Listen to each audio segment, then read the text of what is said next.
Welcome to our channel of IGNOU Audiobooks, Indira Gandhi National Open University, School of Social Sciences, SOSS.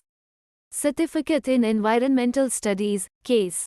TS5 Ecology, Environment and Tourism. Block 1 are Environment, and Introduction. UNIT 2 Linkages in Nature.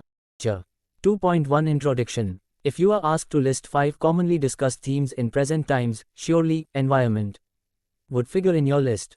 Environment means different things to different people and, accordingly, people interpret it in a variety of ways. In the previous unit you have seen an ecologist's definition of the environment. In whatever way you, we and others may describe the environment, all these descriptions directly or indirectly refer to the dynamic aspect of the nature. You may ask, what makes the environment dynamic? It is plethora of life forms that it encompasses. Further, the linkages between the innumerable life forms make the environment a dynamic entity. You may now ask, what are these linkages?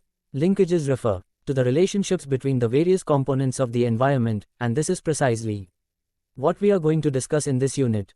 As we go on to explore the linkages in nature, always remember the concept of interdependence, and note that it is the underlying theme of all the ecological relationships. 2.2 The ecosystem. Try defining the environment and the nature. Do these descriptions overlap? Generally speaking, the environment and the nature seem inseparable. In fact, these words are often used as synonyms, and we shall continue to use them in this way in this unit too. The expanse of environment is very large and it covers the whole biosphere. Fig. 1. As you know, the environment includes numerous components. There are so many kinds and number of life forms, biotic factors, that stagger one's imagination. These living forms forming the web of life. Read out almost throughout the bios here, from the earth, down, to the oceanic floor, and up even above the highest mountains. In the air. In addition, there are equally diverse kinds of abiotic factors constituting the physical environment that create conditions suitable for life to exist. If we intend to make an ecological expedition to understand our environment, making use of all the efficient technological aids available to us, a lifetime would be too short a period for it. So what do we do? And you may also ask, then how come so much is known about our environment, covering the entire planet Earth? Well, what we know total about our environment is the result of studies of innumerable ecologists, naturalists and other scientists who have studied its different aspects, putting in lots of efforts and time, and even spending their entire life studying only a particular aspect. For the purpose of understanding the basic ecological principles of environment, first it is essential to identify an area which one would like to study. While doing so, we have to keep in mind 3 things: its accessibility, ease in handling and appropriate size. The whole biosphere, as a unit for study, is too large, and so are its 2 main components, the atmosphere and the earth. If we choose earth, then its subdivisions, the continents, are again too large. Their subdivisions, forests, deserts and so on, also seem to be unwieldy. We continue to subdivide earth and select a small area such as an island, a pond or a grassland etc. for our study. The selected area, say an island, besides fulfilling the above 3 requirements, seems to be a manageable system to study the ecological principles and relationships in the nature. What is the crux of the above discussion? 1. The ecosystem is what we choose it to be.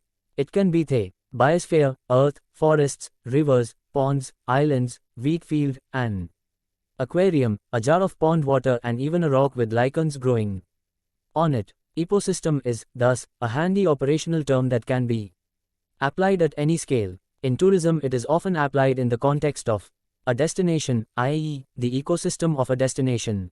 2. There is an ecosystem within an ecosystem and yet another ecosystem within it. It is just like the dolls made of wood.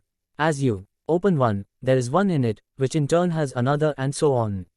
The whole biosphere is an ecosystem, so are its components, the earth and the atmosphere, which in turn have smaller ecosystems.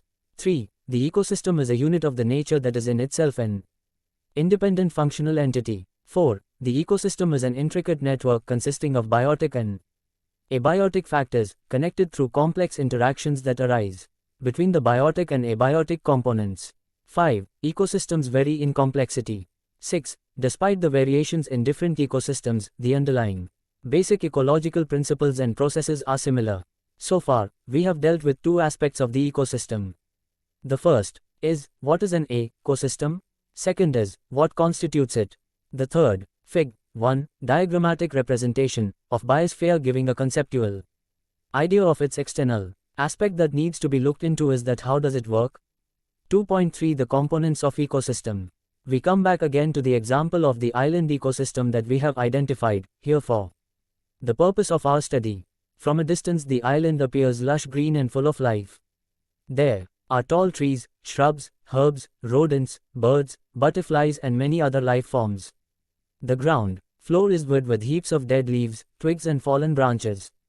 At a casual glance these appear to be lifeless, rotting masses. In addition to the wide range of biotic forms found on the island, abiotic components such as soil, water, air and light too constitute an integral part of the island ecosystem.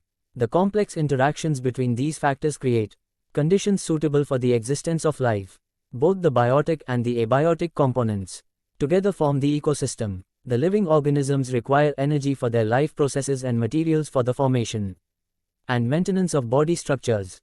The energy and materials are obtained from food taken up by the organisms. All living beings in an ecosystem are related among themselves through food. Organisms are broadly divided into two categories, viz. Producer and consumer. The green plants are producers, as they have the capacity to manufacture their own food from existing supply of water and carbon dioxide, utilizing sunlight as the source of energy. This process is known as photosynthesis. Not only big trees are efficient in this solar energy FHNG process, but diatoms, green algae and phytoplankton also produce food. Therefore, animals and most microorganisms, unlike plants, cannot capture energy from the sun as plants do. To obtain energy and nutrition they eat plants directly or feed on plants indirectly by eating other organisms. Therefore, animals and most microorganisms are consumers. Consumers may belong to one of the four classes on the basis of their food sources: 8 herbivores, 8 carnivores, omnivores, and 8 detritus feeders. A consumer that eats only plants is a herbivore, and the animals which prey on the animals are known as carnivores. A consumer that eats both plants and animals is an omnivore. Surely, you can generate a long list of examples for all these categories. In which category would you place yourself? Detritus feeders or decomposers feed on detritus, the dead or partially decomposed remains of plants and animals, and obtain both energy and nutrients from dead organic matter, helping in recirculation of the materials in the environment. Numerous kinds of bacteria, fungi, earthworms, termites and maggots are all examples of decomposers. 2.4 Food chain, food web and trophic level. The organisms belonging to different categories as described in the previous section are related to each other in terms of food. The energy-fixing green plants producers are eaten by herbivores, which in turn are eaten by carnivores or predators. Thus the living organisms are related through energy, forming a food chain, in other words, through eater and eaten relationship. The food chains are mostly sequential and begin from green plants followed by herbivores and two successive sets of carnivores or predators. Such food chains are called grazing food chain or predator food chain, Fig. 5a. In addition, the food chains that start from dead organic materials that are consumed by a series of parasites and hyperparasites is called detritus food chain or saprophytic food chain, Fig. 5b. These food chains are invariably linked to one another in nature, see Fig. 5c. Fig. 5a. Grazing food chain, b. Detritus food chain. Bacteria and other organisms fed on plant and animal remains. C. The grazing and detritus food chains are linked. Look at the screen. Let us consider a simple food chain consisting of 5 links, Fig. 4. The sequence is as follows: grass, grasshopper, frog, snake, vulture. Each sequence or link in the food chain is called a trophic level or food level, Fig. 6. The green plants make up the first trophic level and the herbivores make up the second trophic level, and the higher trophic levels, third, fourth and so on, are composed of carnivores. See the above food chain once again. The trophic level of an organism indicates its position with respect to the producers, that is, the green plants. Food chain, grass, grasshopper, frog, snake, vulture. Fig. 6, a trophic level diagram of the food chain. Look at the screen. A food chain is a flow chart that follows the course of food energy through an ecosystem. It is important to remember that energy flow through the ecosystem is unidirectional from lower trophic level to higher trophic level. Fig. 7. Energy flow through the food chain. Solar energy fixed by producers passes on from one TMPHIC level to another. Eventually the energy passes to the decomposers. Note that only a part of energy is transferred, represented here by different sizes of HTLERA, to the next cell level, and a considerable portion is lost as heat. P. Producer. C. Consumers. Look at the screen. Let us have a look at the energy status at various levels of the food chain. See Fig.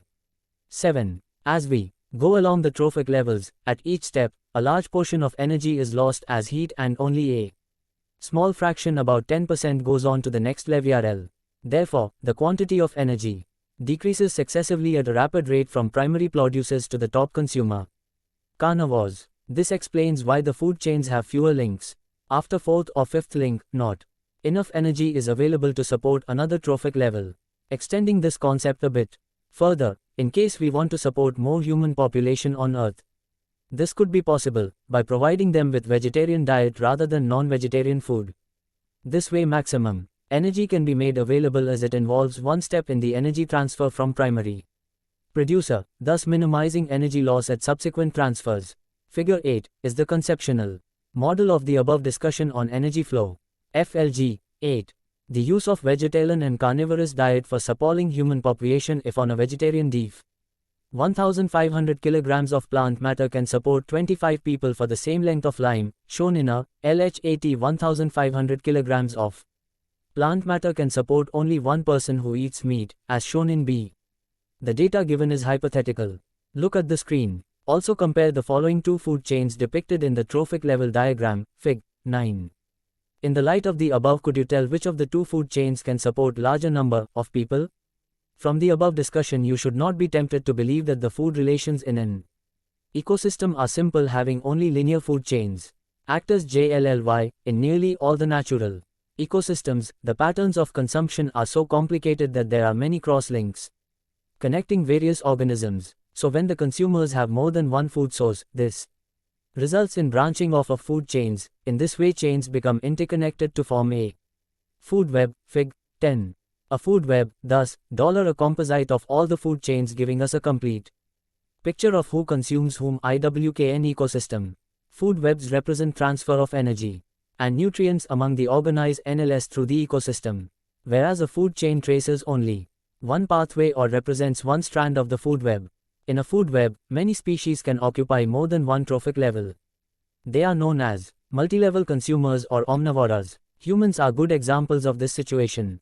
The humans, when they consume food derived from plants, they are primary consumers occupying second trophic level, and when they consume animal products, they may occupy third or higher trophic levels. 2.5 Interrelations and interdependence linkages in nature. The trophic relationships of an ecosystem can be summarized in the form of ecological pyramids. Fig. 12. The base of the pyramid represents the first trophic level consisting of producers, and the rest constitute the consumers, while the apex represents the tertiary consumer. There are three kinds of ecological pyramids. Pyramid of numbers represent the number of organisms at each trophic level. Fig. 12a. The second is the pyramid of biomass. See Fig. 12b. Biomass is the dry weight of living matter at a particular time. To calculate the biomass of, say, the producers, it is necessary to collect and weigh the plants of a given area. The biomass of consumers can be determined by first counting the number of different species of animals. Then the total number is multiplied by the average weight per individual. That gives the approximate biomass at each trophic level. The third type is known as pyramid of energy, which illustrates the energy structure of ecosystem. See Fig. 12c. Less energy is available at each succeeding trophic level. Can you recall why is it so? Maybe you would like to refer to Fig. 7 once again. As you know, the producers constitute the base of the pyramid, and the various level of consumers form the top portion of the pyramid. The pyramidal shape reflects a balance amongst the various trophic levels in the ecosystem. The utility and relevance of studying ecological pyramids is illustrated by the three examples discussed below. Try to figure out what kind of ecological pyramid would result in each of the following situations. Forest.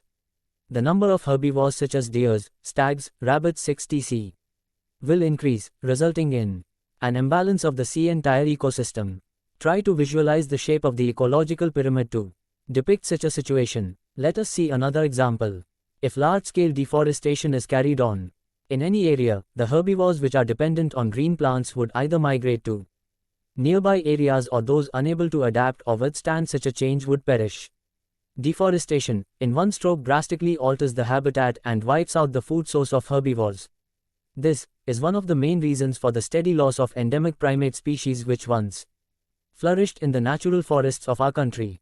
Similarly, in the croplands, which are man-made ecosystems, we are applying large amount of biocides, insecticides and pesticide to save our crops from pests and to get better yield. We pay a heavy price by using pesticide because their use over a period of time disturbs the ecological balance. How? In nature, the various kinds of insects are not unwanted creatures, but they have some specific roles to play. Some of them act as pollinators, as they carry pollen grains from one flower to another. By doing so, they affect fertilization and seed setting process. In crops and wild plant species, transfer of pollen from one flower to another by biotic agencies help in promoting much needed genetic reshuffling, which eventually helps in producing species and varieties with superior genetic makeup. Let us weigh the advantages and disadvantages of the use of biocides. There is one advantage, that it checks the pests. But disadvantages are many. Excessive biocides use, besides resulting in accumulation of biocides in the natural reservoirs, also wipes out many useful and non-target organisms acting as one pollinators. It is natural that seed set or yield will be greatly reduced in the absence of pollinators. Those of us who have an attitudinal closeness to the nature and care to understand the delicate relationships are careful of their choice of actions in such kinds of situations. Nowadays, the educated and environmentally conscious farmers too evaluate the cost and benefits of the use of these chemicals on the overall production of different crops. Vis-a-vis preserving the nature. 2.6 The linkages. After having studied the major ecosystem components and their linkages, let us view an ecosystem in totality. Try to visualize any natural ecosystem, lake, forest or an island. One thing that you might have observed is that no organism lives in isolation. Each organism has linkages with other organisms existing in that ecosystem. All organisms inhabiting a given area constitute a community. Every organism in a community, whether it is a microorganism or macroorganism, is interdependent on each other directly or indirectly. In addition, each organism is also closely linked with their abiotic environment in a complex way. Let us see how. In order to remain alive, all organisms must secure energy and nutrients from their environment. The primary producers can be viewed as the port of entry for energy to the ecosystem. The solar energy is the ultimate source of energy for powering all the reactions in an ecosystem. By harnessing and storing the solar energy in the form of carbohydrates, the primary producers form a direct link between the abiotic and biotic components. Herbivores fulfill their energy needs in form of food from green plants and in turn serve as energy source. For carnivores, energy transfer sequence through the food chain and food web provides strong linkages for interconnecting living organisms in the ecosystem. The energy obtained by each of these organisms is not utilized 100%. If its reverse was true, then how would the web of life go on? Only a fraction of this energy is utilized and it is leaked and dissipated into the environment in the form of heat. This represents an important linkage between biotic to abiotic components. The metabolic wastes and dead organic matter provides another major linkage between biotic and abiotic components. The story of linkage does not end here. Bacteria, fungi, worms and other decomposers fulfill their energy requirements for their life processes from dead organic matter. In this process, the undesirable wastes are processed and broken into their elementary elements, such as carbon, oxygen, nitrogen, helps in renewing the supply of nutrients for the use of green plants to the environment. This represents another biotic-abiotic linkage. The nutrients absorbed by green plants once again move into another cyclic journey. The diverse kinds of interwoven linkages between the biotic, abiotic components are vitally important for the functional integrity of ecosystems. In addition, water, which is a crucial factor for existence of life, is also made available continually through water cycle, which is again powered by the sun.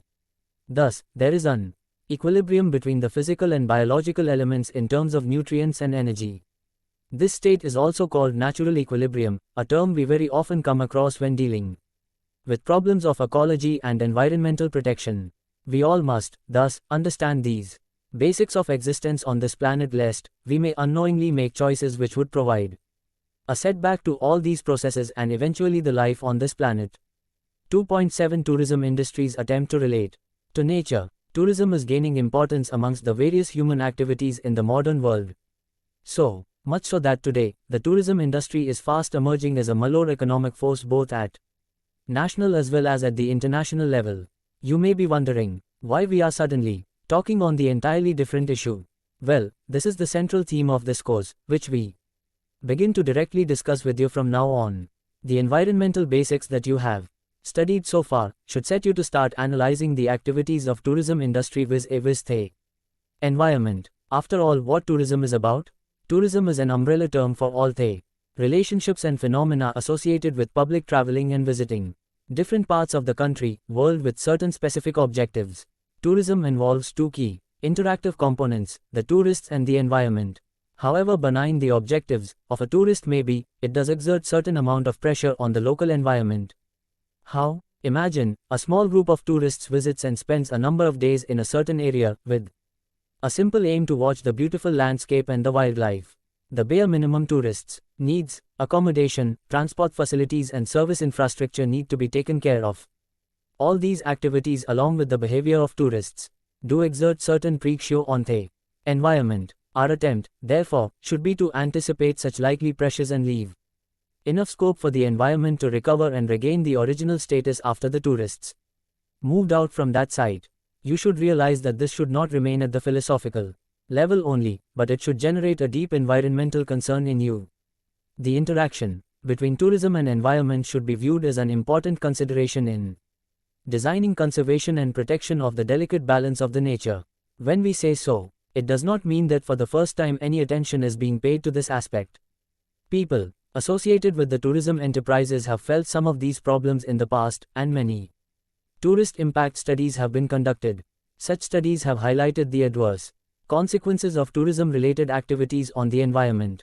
The damage levels were recorded, but the processes by which damage occurs have been rarely identified. Another weakness of such investigations is that usually a single environmental component of a tourist spot has been examined, ignoring the relationships and interdependencies of the components for taking a comprehensive view of the total environment. In nutshell, most of these studies are reactionary, that is, after the event analysis. The following 5 examples would bring out this point very clearly to you. These examples, taken from different situations, sum up the adverse after effects of some tourism-related activities and are based on substantial data, which we have not deliberately included here. The use of off-road vehicles and sensitive ecosystems such as dunes is damaging. Wildlife observation by tourists disturbs the feeding and breeding of animals and birds. Wastes discarded by tourists at sites visited get accumulated in huge amounts over the years. In some places, situation has come to a pass where it is posing grave danger to the very existence of that area as a tourist spot. In the seaside tourist resorts, the untreated raw sewage from the tourist accommodation is discharged into the sea, thereby adversely affecting the marine lion communities existing on shores and nearby areas. Excursions and carelessly conducted educational trips involve uprooting and collection of rare or important plants by tourists and trampling of vegetation, resulting in avoidable loss of biodiversity. There is no dearth of impressively documented examples conveying the same message. All these remain locked in books, papers or technical journals only. In future too, many such instances may add on to the existing list to make it even longer. Since tourism is almost certain to become a major sector in international trade in the years to come, a central review of the impact of tourism on environment is urgently required. 2.8 Let us sum up. In this unit you have studied that the environment consists of biotic and abiotic components 6 that are interrelated in an ecosystem. The ultimate source of energy for all ecosystems is the sun. The producers are capable of trapping the sun's energy and converting it into biomass. Herbivores feed on producers and are in turn eaten by carnivores, which may be eaten by other carnivores, constituting the food chain. The starting point of grazing food chains is always a producer, followed by a series of consumers, each of which feeds on the latter.